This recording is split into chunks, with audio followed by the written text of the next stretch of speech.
This weather report proudly brought to you by your local Origin LPG team. G'day, Livio, Regano with tonight's weather. Fun fact, the national average top temperature nearly hit 42 yesterday, which is an all-time record. The December record for Australia was broken today at 49.8, and the national Aussie record for all time of 50.7 is under threat of being broken tomorrow, so watch this space. Temperatures today, 32 degrees at Rocky Airport, with most other temperatures in a similar range. Humidity this afternoon was 38%. Let's look at the satellite loop first up. We did see a few showers on the North Tropical Coast today, and you can actually still see the arc of cloud representing the original southeasterly change that's up past Cooktown, now crossing Cape York.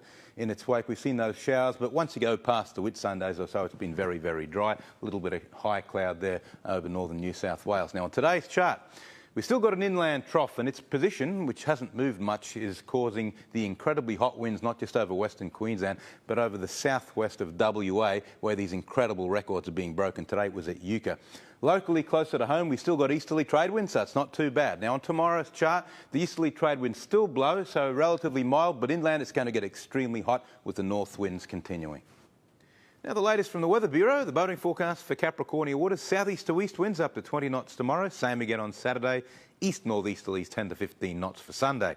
Tomorrow's first tide will be a low sometime in the late morning, depending on where you are. Remember, tides well upstream can be an hour or two later than the beach. The Capricornia district forecast, a hot and sunny day with very high fire danger. Gladstone 31 degrees, Rocky 34, Billow 38, Yeppoon 28. Central Highlands and Coalfields, a fire weather warning. Hot and sunny with severe fire danger, 39 degrees for Emerald. Claremont and Moranbah 37. Looking ahead for Rockhampton, Sunday could be an ugly day for general Queensland, especially around here. Coastal sea breezes might save us late in the day, but it's going to be awfully hot and no chance of showers. It may interest you to know that this Sunday will be the summer solstice, the longest day of the year for all Southern Hemisphere locations. The shortest day normally occurs around June 22nd, the winter solstice, when the sun shines directly over the Northern Hemisphere and reaches us at a very weak angle.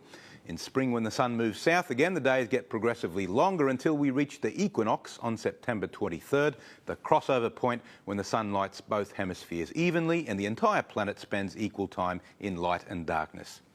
This won't happen again until next March, when our nights once again become longer than our days. Here's Scott Hillier with the Fishing Report. Yeah, good on you, Livio. Looks like a few boats will get a chance to sneak out over the weekend. Gee, really good run on the tide with that new moon on the way. This means one thing, pelagic action on light spin gear. I'm sure it'll be a popular activity. Here's a couple of tips. Now, out early and chasing the birds and bait schools will be the go. Plenty of tuna and mackerel species getting around, along with some good marlin and dolphin fish.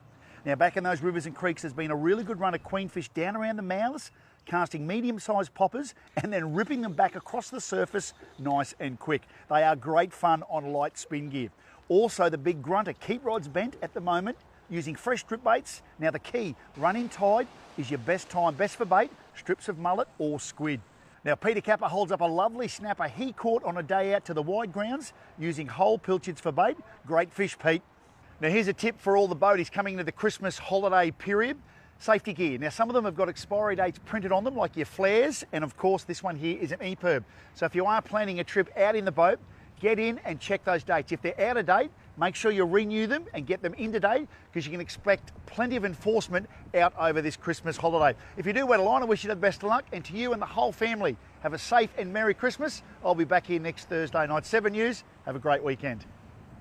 Thanks, Scotty, and Merry Christmas to you too. That's all from us for tonight. Thank you for your company. And a reminder, if you missed anything, we have our replay in a moment over on 7/2. Otherwise, catch you tomorrow night. Take care. Good night. Good night.